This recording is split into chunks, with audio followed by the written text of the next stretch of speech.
At 70, I was turned out of my own home by the very children I had raised. And even now, whenever I think back to that night, it still tightens in my throat like a rope being pulled. I can feel the chill crawling up my back just like it did then. That was the moment I truly realized I had no one left. Nothing. No home, no family, not even a quiet corner to sit and cry. I remember it so clearly. I was in the kitchen, rinsing the last dishes from dinner. It wasn't anything fancy, just a bit of rice and scrambled eggs. That's all I made anymore. Nobody seemed interested in what I cooked these days. As I dried my hands, I could hear the hushed voices from the living room, low and hurried, like secrets being passed. But a mother knows. She always knows when something's off. My heart started racing. I told myself I was imagining things, overreacting maybe, but the moment I stepped into that room, the silence hit me like a slap. They all looked up, quiet, uneasy.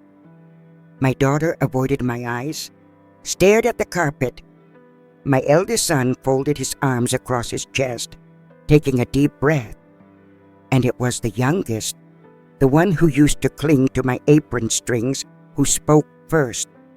His voice was steady, unfamiliar. "Mom, we need to talk." I gave a nervous little laugh. Nothing good ever follows that phrase, does it? Still, I tried to stay calm. A mother always holds on to hope, even when her gut tells her not to. My daughter spoke next. "Mom, you know things have been tight around here." She paused, like waiting for me to fill in the blank. "The bills keep piling up. It's just been getting harder for everyone. So we came up with something that might work better for all of us." "All of us?" I echoed, trying to make sense of where this was going. My oldest finally stepped in. His words were blunt, cold. "Mom, you need to leave." I felt my feet turn to stone. Leave? This was my house. I'd paid the mortgage, cooked every meal, washed every sock. I'd been the one holding things together when everything else fell apart. "What do you mean, leave?" I tried to laugh, thinking surely it was a joke. Any second now, someone would crack a smile. But no one did. My daughter reached for my hand, but I pulled away. "You can't be serious," I said, my voice shaking. "I'm your mother. This has always been my home." My son looked straight into my eyes and said without blinking, "Not anymore. We've made up our minds. It's time." It felt like the ground gave away. My stomach flipped and a sharp ache surged up through my chest. "Why? What did I do?" I asked. My daughter tried to reassure me, told me it was for the best, that I'd be okay. But how can a mother believe that? How does anyone prepare to be cast aside like a worn-out piece of furniture? There was no space for pleading. They had already packed a bag. My things stuffed in hastily, my ID, a change of clothes, and one old family photo I used to keep in the drawer beside my bed. That was all I had left. A whole life, crammed into a single bag and a few cold sentences. My son walked over, opened the door, and waited. I didn't need words. The message was loud and clear. "Go.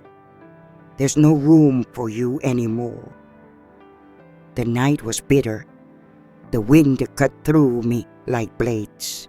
I turned back, hoping someone would say it was all a mistake, that they changed their minds, that I could stay. But no one said a thing.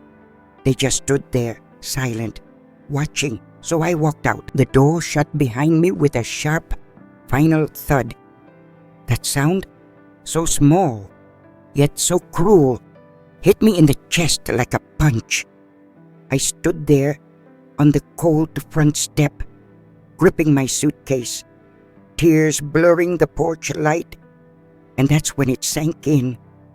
I was on my own. No roof to sleep under, No family left to call mine, nothing. The wind whipped against my face as I stood frozen, not sure which way to turn. My heart pounded in my ears, but my feet felt glued to the ground. I couldn't take that first step. How did the house I once filled with bedtime stories and Sunday dinners become a place where I wasn't welcome anymore? I sat down on the curb, dragging my bag close and resting my head on my knees.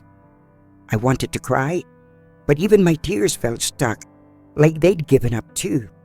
Time passed, but no one came after me.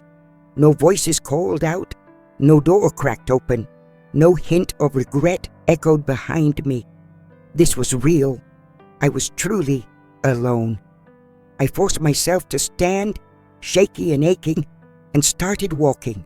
My legs were unsteady, my vision blurred, but I had to get away from that place. Every step felt like I was dragging 1,000 pounds. With each block, the fear settled deeper into my bones. Where would I go? Who would take me in? I thought of Mrs. Teresa, an old friend from church potlucks and bingo nights long past. We hadn't spoken in years. Did she still live in the same house over on Maple Street? Would she even open the door if she saw me standing there with this suitcase? I didn't have much choice, so I headed that way, clutching on to the last bit of hope I had left. I didn't know what was waiting for me that night. All I knew was that this was the beginning of something hard, maybe the hardest stretch of my life, but it would also be the start of something else, something I couldn't see yet. The wind cut across my face like tiny knives, and I wandered through those dark, quiet streets, gripping that old suitcase like it held more than just clothes. It held the only pieces of me that hadn't been discarded. I passed the corner bakery. It was still open. The smell of warm bread drifted out onto the sidewalk, rich and comforting. My stomach growled, but I kept moving. I wasn't even sure if I had enough cash left to buy a roll. Before I knew it, I was sitting on a worn-out bench in the neighborhood park, trying to steady my breath. I had nowhere to go, no one to call. My brothers? We hadn't spoken in decades. Friends? Most had moved on with their own lives and their own struggles. Extended family? I doubted any of them would open their door to someone showing up uninvited with nothing but a suitcase and sorrow. That's when my phone buzzed in my purse. My hand shook as I pulled it out. A message had popped up in the family group chat. It was from my oldest son. 5 words. She's gone. Now we can start organizing things. My heart dropped into my stomach. I wasn't a mother to them anymore. I wasn't even a person. Just a problem that had finally been cleared out. Something broken that you toss without a second glance. That's when it really hit me. I wasn't just alone. I'd been erased. I closed my eyes as tears finally slipped down my cheeks. I wanted to scream, to ask them why, to beg to come home. But what would I even say? Please let me come back. Please love me again. But deep down, I knew nothing would change.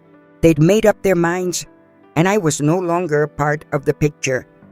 Just another face from the past. The park had emptied out. The streetlights cast long, flickering shadows across the trees, and a scruffy dog wandered by, sniffing at nothing. I sat there clutching my suitcase, shivering in the cold, trying to quiet my thoughts. I had to figure out my next move. I needed somewhere, anywhere to go. That's when I remembered Mrs. Lucy. She lived just a few blocks uphill. She used to be close with my mother when I was a girl. We hadn't spoken in ages, but in that moment, she was the only person who came to mind. I picked myself up and started walking, dragging the suitcase along the sidewalk. With every step, a deeper ache settled in my chest. What was I going to say? Hi, Lucy. Remember me? I've got nowhere to sleep and no one left. Can you help?" But I didn't have a choice. I got to her house and rang the bell. Waited. Nothing. I rang again. Still quiet. My heart thudded so loud I thought she might hear it through the door. Maybe she'd moved. Maybe she was asleep. Or maybe she just didn't want to answer.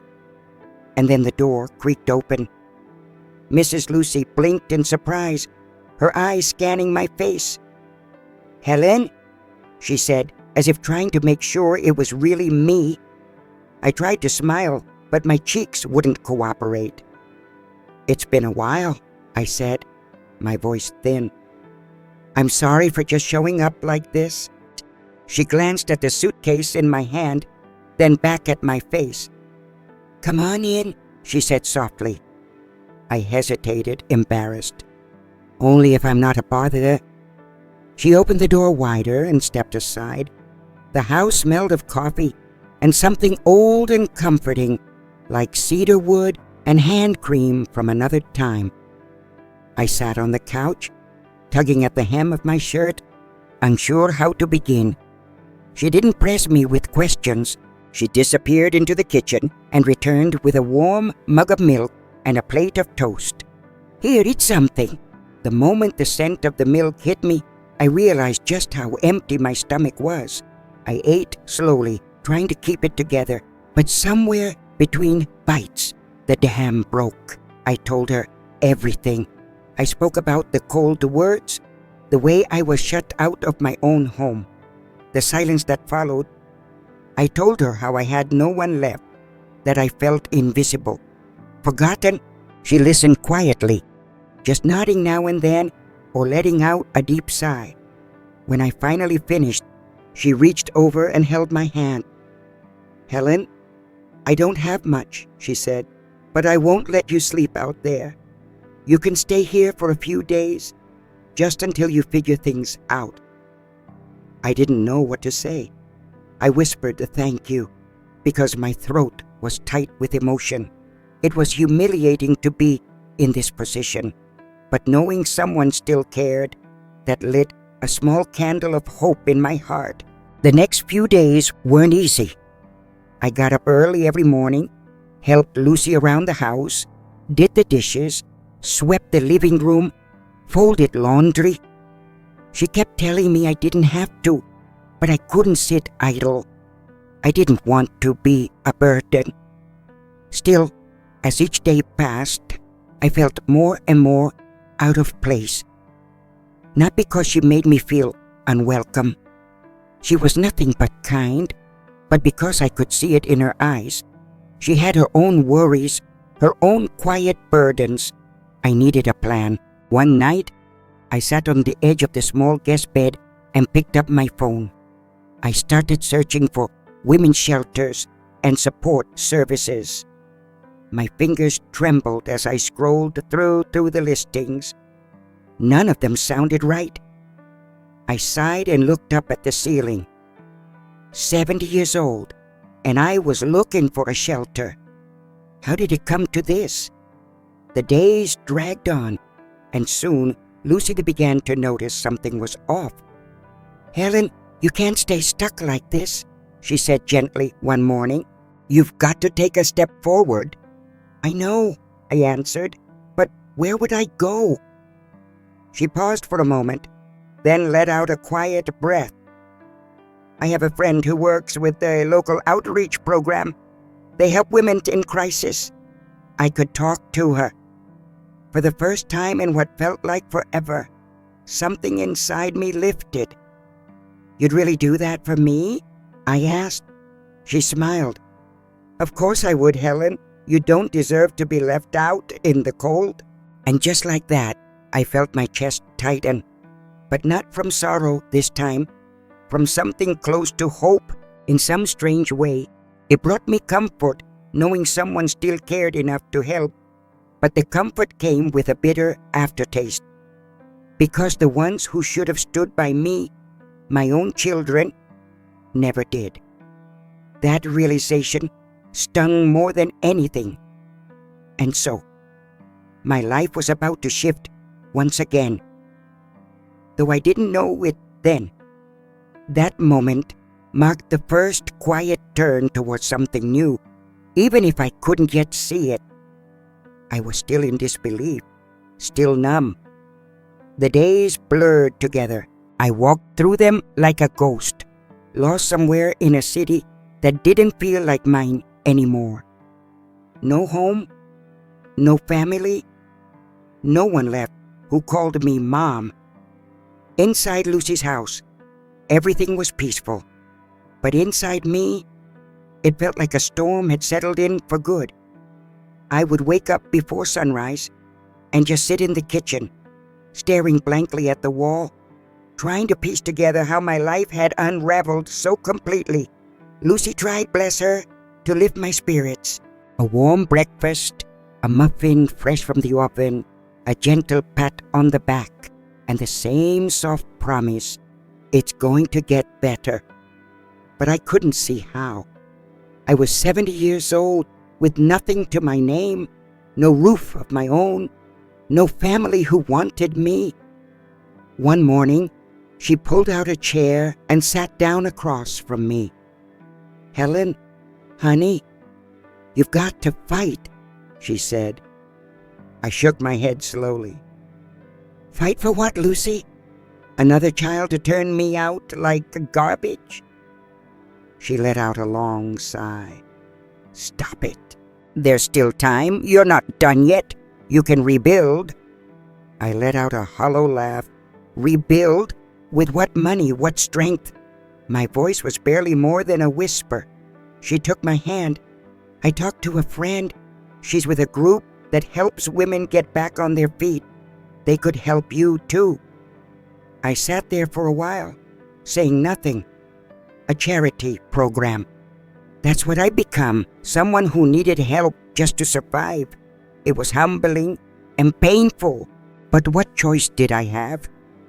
That afternoon, we caught the city bus. The sky was overcast, the air heavy.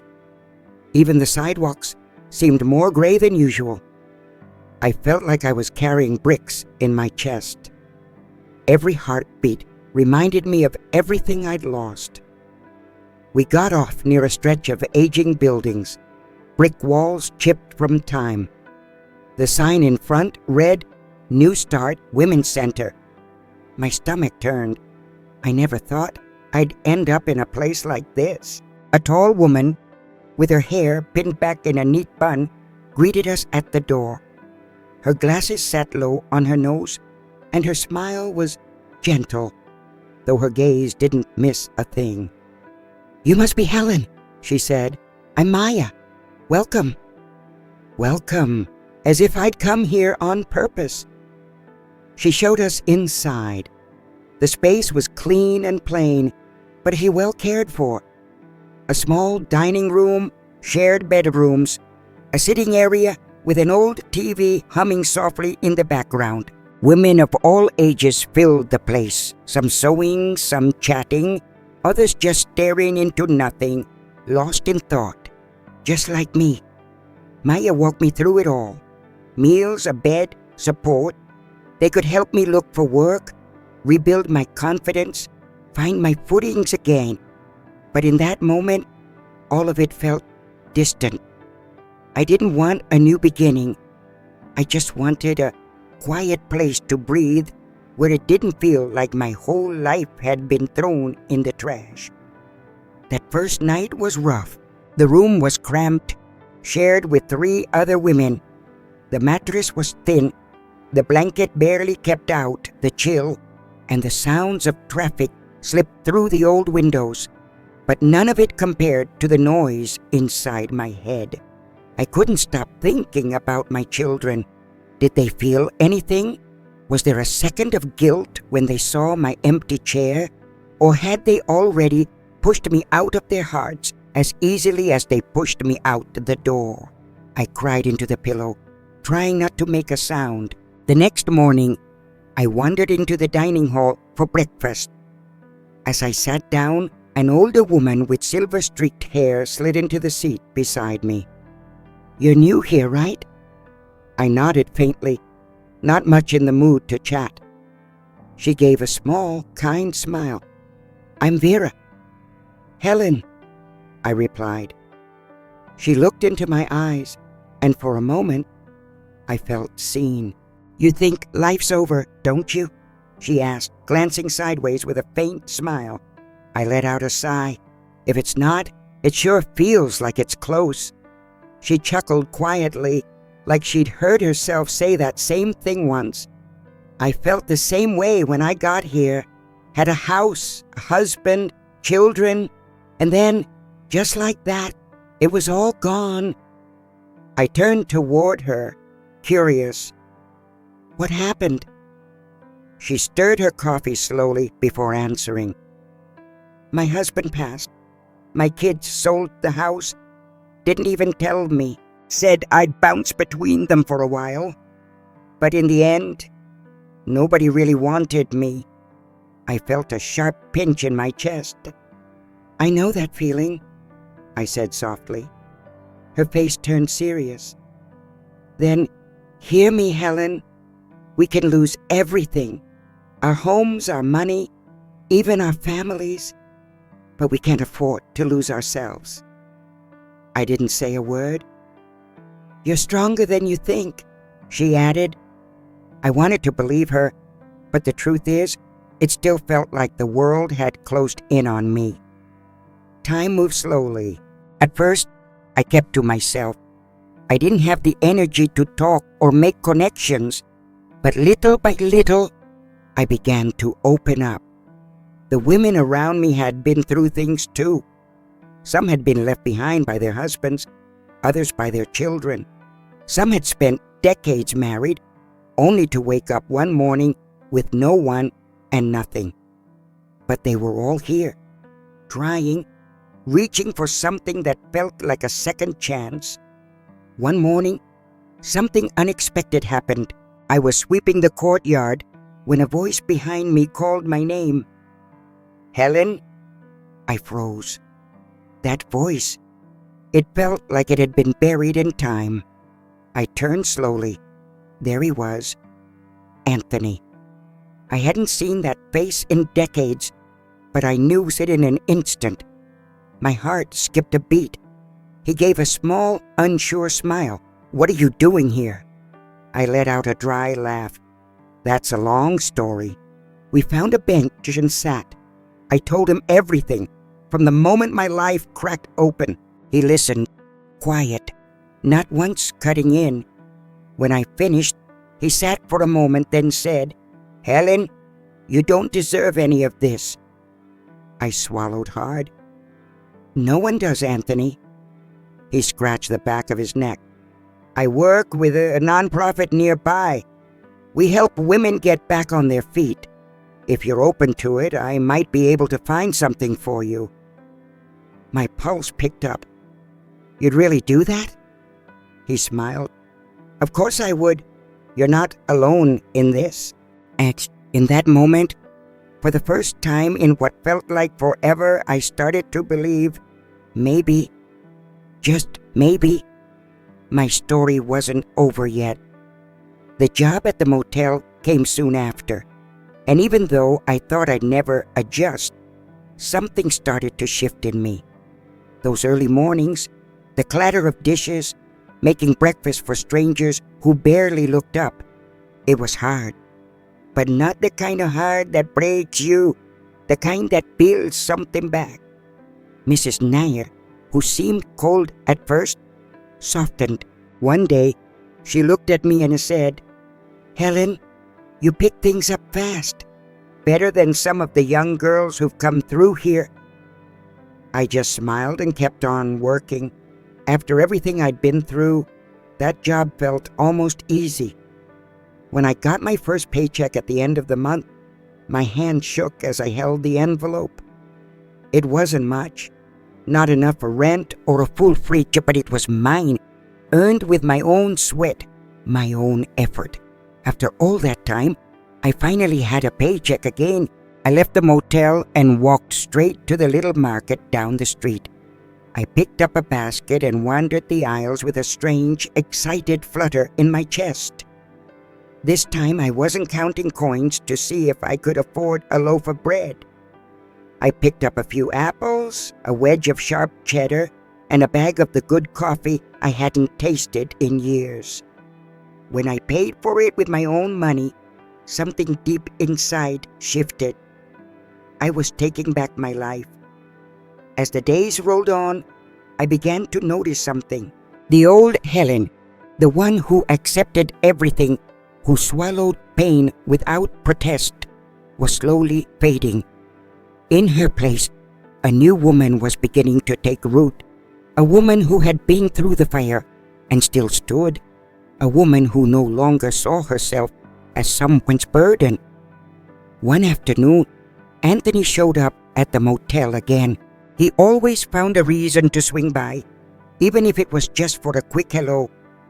We'd sit on that same bench in the courtyard, like no time had passed. "You've changed, Helen," he said one afternoon, watching me carefully. I gave a small laugh. "Changed how?" He tilted his head, serious now. "You seem stronger."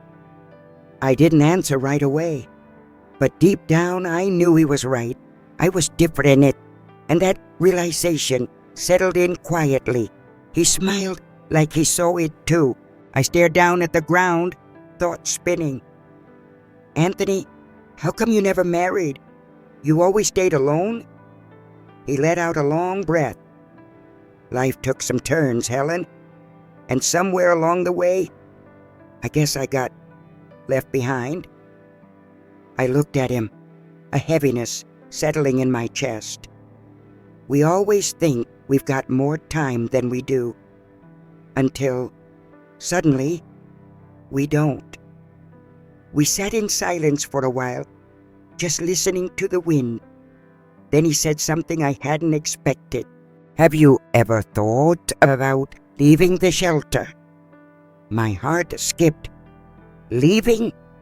But where would I go? He gave me a sideways glance. "You've proven you can handle things.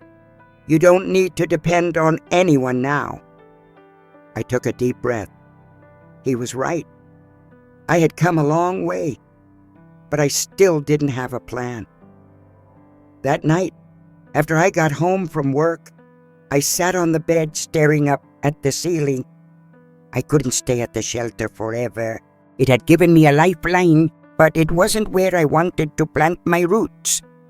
I picked up my phone and started browsing listings. Rooms for rent, shared housing, anything. The prices made my stomach sink, way beyond what I could manage on my paycheck. But still, I kept looking, because now, deep in my bones, I knew I wasn't going backward. No matter what came next, I'd find a way. For the first time in a long while, I felt a kind of freedom. Anthony's words kept echoing in my head. "Have you thought about leaving?" And the truth was, I had. Not because I didn't appreciate that place. If it weren't for Maya, Vera, and the women who helped carry me through, I don't know where I'd be. But staying there felt like I was pressing pause on my life, and I wanted to hit play again. I needed forward. That night I stayed up late, phone in hand, scrolling through ads for tiny rooms, studio apartments, anything with 4 walls and a lock on the door. Each option felt out of reach, too expensive, too far, too risky. I set the phone down, feeling the weight of longing. I just wanted a place of my own, a door I could close, a bed that was mine. The next morning, Maya called me into her office. "Helen, I heard you've been thinking about moving out," she said. I blinked. "How'd you know?" She smiled. "Vera mentioned it." I sighed. "I've thought about it, but I don't know how to make it happen." She leaned forward a little. "We actually have a support program for women ready to transition out. We can help you find something affordable and even give you a little starter fund to get you going." My eyes filled with tears. "Are you serious?" She nodded. You've done a lot on your own, Helen, but everyone needs a little boost now and then." I swallowed hard. After being treated like a burden for so long, hearing someone say I deserved help, it did something to me. It didn't feel like pity. It felt like someone finally believed in me. Over the next few days, Maya sat with me, showing me listings and making calls. It didn't take long. We found a modest boarding house, not too far from the motel where I worked. The room was small, a single bed, a wobbly table, a dented wardrobe, and a shared bathroom at the end of the hall. But it had a roof, and it was mine. I signed the lease, hands shaking, heart full. That signature felt like a new chapter. On moving day, Vera came to help me carry my bags. "You're gonna miss this place, you know," she said. I smiled. "I will, but it's time." She pulled me into a tight hug. "I'm proud of you, Helen." I swallowed hard and managed to smile. "You know what? I'm proud of me too." That first night in my new room felt odd. The quiet was almost too much at first. No hallway chatter, no clanging dishes, no voices echoing from the TV in the common room. Just me, alone, with the hum of silence. At first, it unsettled me, but then I realized it was a good kind of quiet. A stillness that meant peace, freedom, a new beginning. That next morning felt like waking up in a different life. I opened my eyes and felt a little pang in my chest. No scent of fresh coffee from the shelter's kitchen. No footsteps outside the door. Just stillness. But this time, it didn't feel lonely. I climbed out of bed, made it neatly, and then did something I hadn't done in years. I brewed a pot of coffee just the way I liked it. Dark, strong, no one around to tell me it was too bitter. I sat at the small table by the window and sipped it slowly, watching the early morning light stretch across the buildings.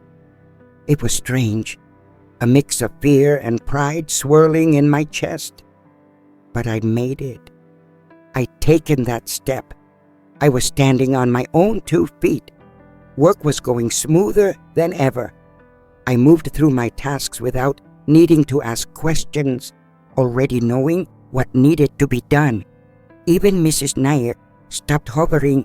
"Helen," she said with a smirk one afternoon, "you should have been running your own diner years ago."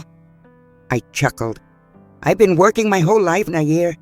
Just never got paid for it." She shook her head. "Well, now you are, and you're doing it well." And she was right. That paycheck, it meant something more than money. It meant worth. Each time Sergio handed me my envelope at the end of the month, I held it like it was gold. Not a handout, not charity. Mine, earned, deserved. No one could take that from me. One Saturday afternoon, after my shift, Anthony showed up at the front desk. "Come have coffee with me," he said. We went to the little bakery on the corner and sat in our usual spot. We didn't talk at first, just sat there, letting the warmth of the coffee soak into our hands. Then he looked at me and smiled. "It's in your eyes, Helen." "What is?" I asked. "That you finally feel like you're in charge of your life." And I smiled, because it was true. He stirred his coffee slowly. "Do you still think about everything that happened?" I let out a long breath. "I do, but not the way I used to." Back then it was all anger, pain, disbelief. But now it felt like the ashes of something that had to burn so something new could grow. "That pain brought me here," I said. He nodded. "Sometimes life breaks us apart, so we can rebuild ourselves stronger." I looked at him and shook my head with a smile. "Anthony, you always sound like some kind of sage." He laughed. "Nah, just lived long enough to understand a few things. I laughed too. A real laugh. The kind I hadn't let myself feel in a long, long time. Time passed. Life found a rhythm. My room was still modest and money was tight, but it was mine. That was enough. Then, one day, something unexpected happened. My phone buzzed with a new message. It was from my oldest son. Just one sentence. "Mom, can we talk?" My heart skipped a beat. After all this time, after all the silence, he remembered I existed. That night I couldn't sleep. I stared at that message over and over again. Should I reply? Should I just ignore it? What did he want? I kept looking at the screen, my hands frozen, my thoughts spiraling. I closed my eyes and took a deep breath. Maybe it was time. Maybe the choice was finally mine, how this story would end or begin again. That message hit me like a wave. "Mom, can we talk?" I read it again and again, a strange mix of hurt and disbelief rising up inside me. After everything, after pushing me out like I was nothing, now he wanted to talk? Why now? What made him remember the mother he left behind? My first instinct was to delete it, pretend it never came. Just keep moving forward. I deserved that much. But something deep inside told me to wait. I took a long breath. After all the times I'd been cast aside, it was finally my turn to decide what came next. The next day, Anthony noticed something was off. At work, I was distracted, my hands a little shaky, my mind somewhere else. After our shift, we sat on that familiar bench outside. "What's going on?" he asked gently. I handed him my phone. He read the message, brow furrowed. "Did you answer?" I shook my head. I don't know if I should. He didn't speak for a moment. Then he asked quietly, "What do you want to do?" I exhaled. I'm torn. A part of me wants to hear him out. The other part wants to close the door and never look back. Anthony looked at me carefully. "And if you do meet him, Helen, what are you hoping to hear?" I swallowed hard. I think I just want to understand." He nodded slowly. "Then go. But don't go as the woman they left behind. Go as the woman you are now, strong, whole, and standing on her own." And the next day, I typed out a simple reply. "Okay, we can talk." He didn't answer right away. Hours passed. Then, finally, he sent back a time and a place. A coffee shop downtown. I took another deep breath. I was going to see my son again. But this time, the woman walking into that cafe wasn't the same one they'd thrown out. I arrived right on time. He was already there, hunched over his phone, looking nervous. When he spotted me, he sat up quickly, like he didn't know how to begin. I sat across from him and waited. He cleared his throat. "Mom, I know what we did was wrong." I folded my arms, saying nothing. He kept going. "We thought it was the best decision for everyone, but now I see we were harsh." I kept my eyes on him. After a few seconds, he let out a heavy sigh. "Truth is, things haven't been going well." I raised an eyebrow. So that was it. Now that life had turned upside down, suddenly he remembered he had a mother. He looked down ashamed. "The house is a mess. My brother lost his job. My sister's marriage is falling apart. We're starting to realize maybe we made a huge mistake."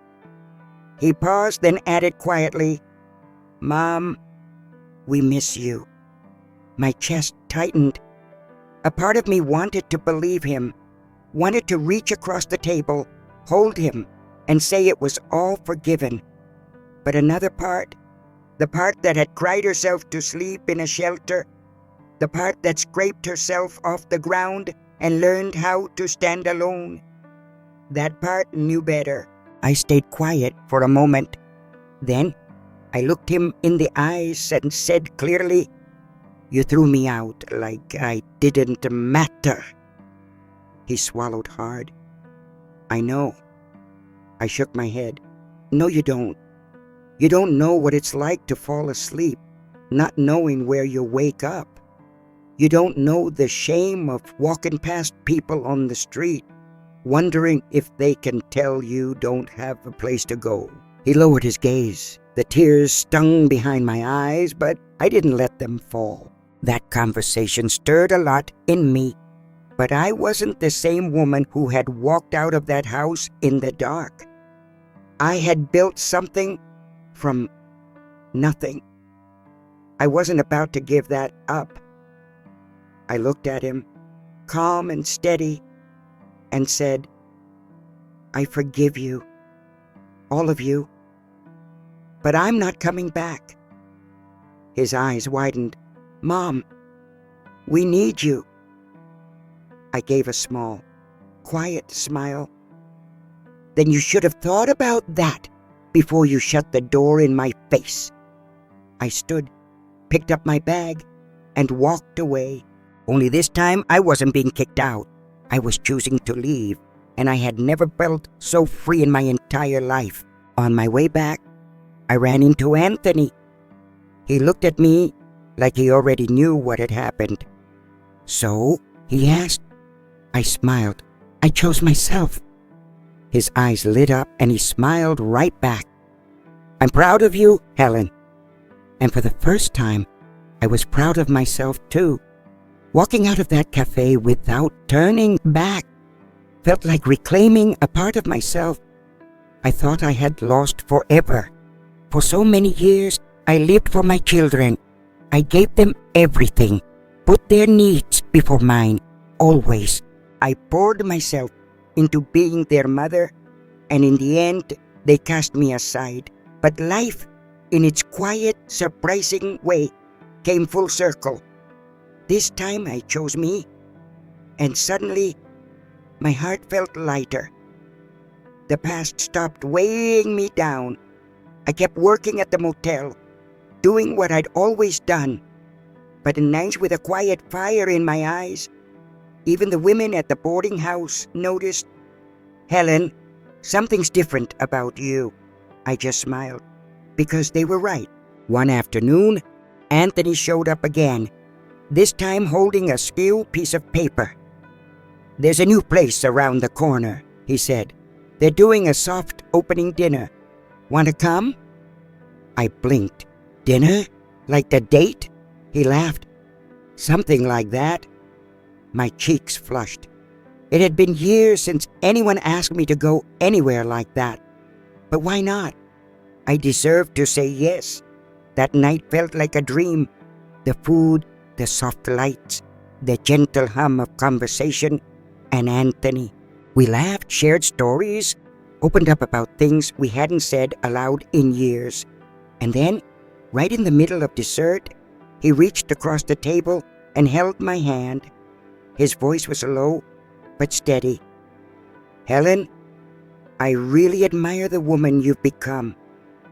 My chest fluttered. I looked at him, and for the first time I saw more than a friend.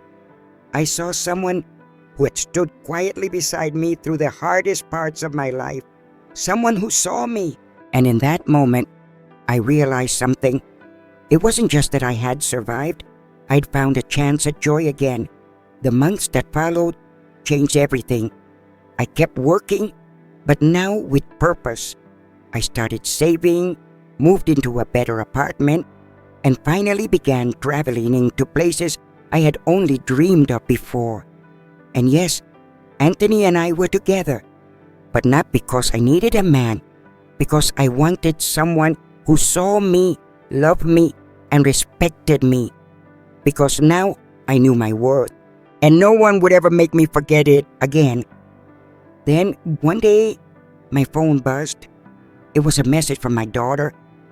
"Mom, I know you probably don't want to talk to me. I just wanted to say, I miss you." I stared at the screen for a long time. I could have ignored it, but I didn't. I typed slowly, "I miss you too. But I'm not the same woman I used to be." I hit send. She saw it, but didn't reply. And that was okay. Because for the first time in my life, I didn't need anyone's approval to feel whole. I was free, and I was happy. Time went on. Days turned into months, months into years, and my life became something I never would have imagined. On that night, I stood outside my house, suitcase in hand, tears blurring my vision. Now when I look in the mirror, I don't see the woman they left behind. I see someone strong, someone dignified, someone who learned at last that self-love is worth more than anyone's acceptance. My days are simple but full of meaning. I wake up early, sip my coffee slowly, savoring every drop. I go to work not because I have to, but because I truly enjoy it. In my free time, I've discovered new parts of myself. Turns out, I love painting. I find joy in experimenting with recipes. I've learned the world holds so much more than I ever imagined if you're brave enough to open yourself to it. And Anthony, he's still by my side. He never tried to fix me. He just reminded me that I already knew how to swim, and that made all the difference. As for my children, they live their lives, and I live mine. We talk now and then, polite. This time, I forgive, but I don't forget. That's not the bitterness. It's just the understanding that some relationships change, and sometimes they need to, and that's okay. Because now I know family isn't just the people who share your blood. Family is who stands beside you when the world turns its back. It's the ones who hold your hand when you're falling apart, who believe in you even when no one else does. I found my true family in the middle of the darkest storm I'd ever faced. And that, to me, was the greatest victory of all. If I could leave just one piece of advice with anyone listening right now, it would be this: never let anyone make you feel like you're not enough. Never settle for less than you deserve. And never, ever forget that there's always a new beginning out there waiting for you. All it takes is one brave step forward. And today, I'm living proof of that. Now tell me, where are you listening from? Drop a comment down below. I love to hear your story too. Sending you a big warm hug wherever you are